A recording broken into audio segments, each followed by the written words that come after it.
It's the Real Estate Podcast, brought to you by ANZ Home Loans for financial well-beings. You know, I think there's a reason that the most wealthy people in the world park a lot of their money in real estate. It's a very safe investment. And once you get that one, you can really multiply that into the second and third and really start setting yourself up for, you know, generational wealth and all that sort of stuff.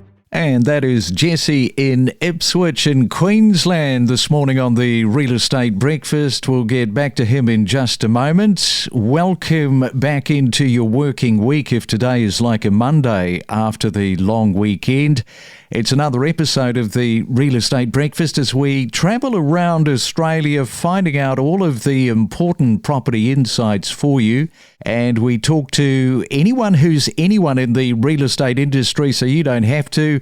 It's your bird's eye view, really, as we dig into the latest news and the trending stories. It is a Tuesday, as I mentioned, June the 10th into double figures. Good morning, Maya in Cairns. Thank you for your email. You said that you've been listening for a while and you've heard the many stories about people saying that they're moving from larger cities into more regional areas, but you are doing the absolute reverse. This is an interesting one. You say that you've just taken a job in Sydney. Whilst it's a lot more money, the property prices makes it a very difficult situation. However, you've got a unit in Cairns. You said that you're not going to sell that. You're opting to rent it out. You will be stepping into the rental market in Sydney, you say, which is a scary proposition. Well, I guess it is definitely from Cairns into Sydney. The move, you say, is an advancement in your career, but a backward step in your property ownership. You're going to give it, I think this is wise, you're going to give it 24 months and then reevaluate your position. You say you're 25 years of age. For what it's worth, Maya, I would say that you're probably doing the right thing here. 2 years, let's face it, 2 years is going to go by lightning fast. And the fact that you've got a unit, you're probably not going to lose anything there. In fact, you're probably just going to gain, which after all said and done, the numbers, as you already know, probably shakes out pretty well for you. So good luck with that. And thanks for taking the time to email us. And are you in a similar situation to Maya, moving from regional Australia into the likes of a Melbourne or a Sydney? If so, let us know about it. Our email address, myrealestatepodcast@gmail.com.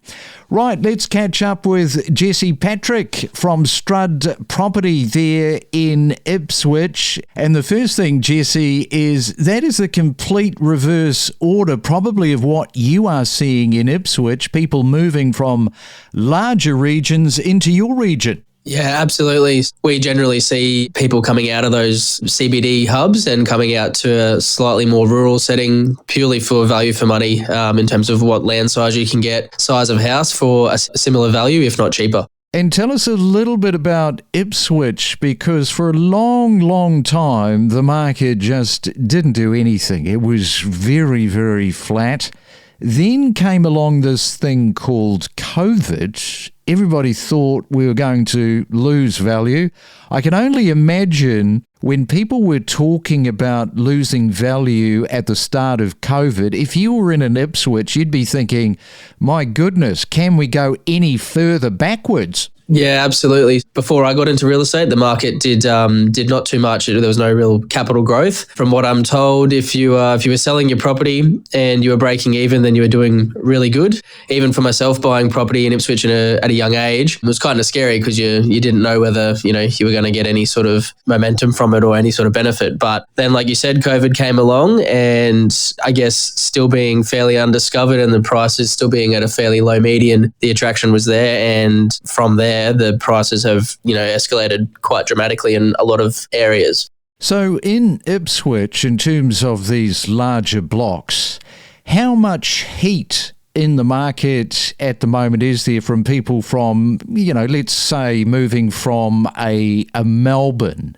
coming into your region, or a Brisbane, and they're wanting larger land blocks. How busy is that at the moment for you? Yeah, extremely. I actually met a gentleman on the weekend who was doing research from Melbourne. He's just moved up. And I had another gentleman from Melbourne who just bought one of my acreage properties in Carrolese. We do see a lot of buyers coming from the inner suburbs of Brisbane, not necessarily selling a property, but renting there and coming out to get onto these larger blocks. It just comes down to what they're going to spend closer to the city versus what they get, to compared to out towards Ipswich. They can get an acre, quite a nice home for around that 1.3-ish kind of money. It's kind of a no-brainer for them. So I'd say a majority of our buyers for the larger lot areas in Ipswich are coming from probably more so in Brisbane than actual around Ipswich at the moment.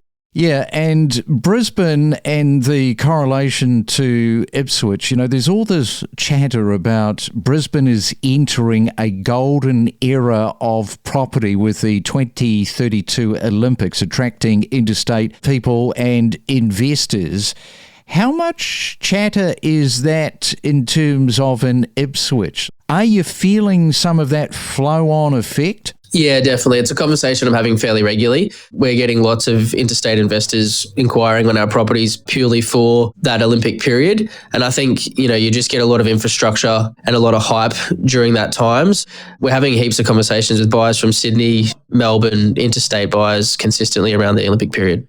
All right, let's have a look at the median house price then in Brisbane, because as of June, it has hit that $1 million mark. $1,422 is the exact price. Median unit price in Brisbane, $655,000. That has gone up around 10.1% over the last 12 months. And the rental yield on the units in Brisbane, 6.3%. But let's have a look at Ipswich and the median house price for you guys. Yeah, I'd say the median house price is around that 800 mark. Fairly consistently through all the sales we're doing each month is around the 8 to 830 mark, I believe. When we're looking at more so like the acreage properties, which is what I specifically sell, my team's median sale price is about the 1.2 mark. People really are finding value in that extra land space. And I think mentally they can actually see the value in what they're paying for rather than a house on a smaller block. All right, we are talking to Jesse there in Ipswich. We'll come back and ask him more about what's happening in his market after this. Unlock the secrets of real estate and stay informed about the latest real estate buzz with hot market trends, emerging suburbs, and hidden gems. We dive deep into topics like buying, selling, investing, and maximizing your property's value, from mortgage advice to the latest property data and trending numbers. Your real estate journey starts here. And it is a Real Estate Tuesday. Welcome back to work if that is you this morning. We are talking with Jesse, and Jesse's there in Ipswich, there in Queensland. I want to ask you about, people's buying habits, because sometimes people can be out. The last thing on their mind, Jesse, is buying a property. We've got these auctions that are taking place. There's sales offices with new product. You can be walking and just sort of minding your own business. Suddenly you get the idea, the notion that, hey, I'm going to start bidding on this property, or you sign up for something new. Yeah, definitely. I think they're the best types of purchases personally, spontaneous ones. But it's not uncommon. Like, we see it quite often where people will be driving around an area. They might have gone and looked at another home, or just discovering an area, doing a bit of research, getting a vibe for how it feels, and then wander through an open home that they might have been passing by, and next minute they're filling out an offer form and purchasing it. When they're putting up a sold sticker, they're kind of like, what just happened? That happened quick. But they're usually the happiest buyers, I find. I think you're right. There is something really nice about when you discover something. Now, I'll give you my own personal take with something that happened to me. And I was out in Brisbane. We were having some brunch around the Botanical Gardens. Came across this sales office. At the time, I can't remember the name of this building, but it was going to be Brisbane's tallest high-rise. From memory, it was 80 stories, but this is back in 2007. I had come up from the Gold Coast. Walking around as you do, you go into the sales office, at the time, I know that the Brisbane CBD, year on year, that was growing at around 30%. So it was like a no-brainer. 5% down. They weren't going to finish this complex for 5 years. Nothing to pay in that time. I thought, gee, this is an easy way to double my money. Hang on, about 5 months after signing that contract, the GFC hit. Oh, no. Yeah, right. So, it's just one of those things, and I had to wait. I think it was about 150K I put down, which was 5% on an apartment on the 47th floor. I do remember the floor number.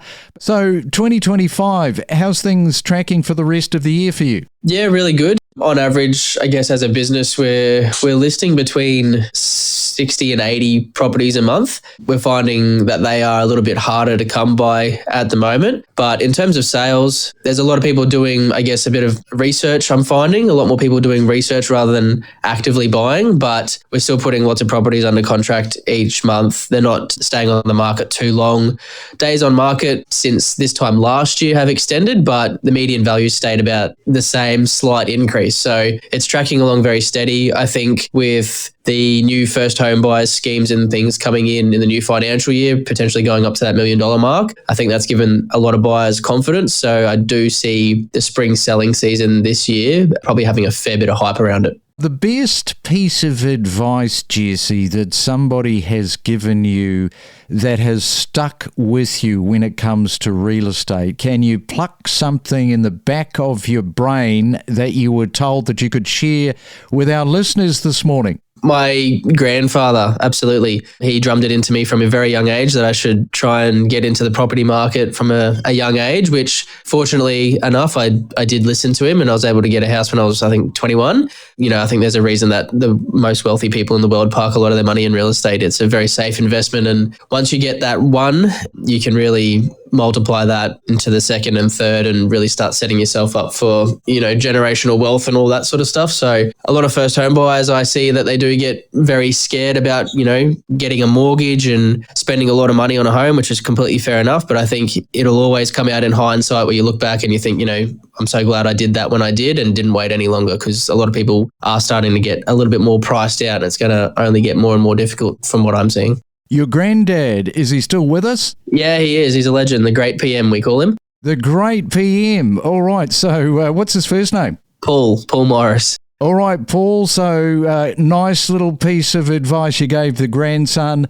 We'll leave it there, Jesse. Great to catch up with you. Enjoy the 2025 selling there in Ipswich. And thanks for coming on to the Real Estate Breakfast this morning. Amazing. Thank you for having me on. Don't forget to subscribe. We have so many episodes, all designed to help you better understand the constantly evolving and dynamically changing real estate property market. Yeah, it was interesting, totally different than what I do here now, but this is where my passion started for real estate. So it all started with being involved in private banking sector, doing real estate from scratch. All right, well, let's bring it on back home there into Melbourne. Interstate buyers are having a bit of a look at the moment in Yarraville, Seddon, Footscray and others. What is the attraction factor at the moment for those suburbs? It's definitely, if I have to sum it up in one word, it's a better value compared to other interstate purchase. So you got investors from Adelaide, Sydney in particular that are definitely back to the market here in Melbourne. The growth here is definitely better. So while we're not seeing that increase straight away, all those apartments or buildings that are getting built because of the Footscray Hospital, they're definitely on the pickup. We connect you to the best real estate information across Australia. The Real Estate Podcast.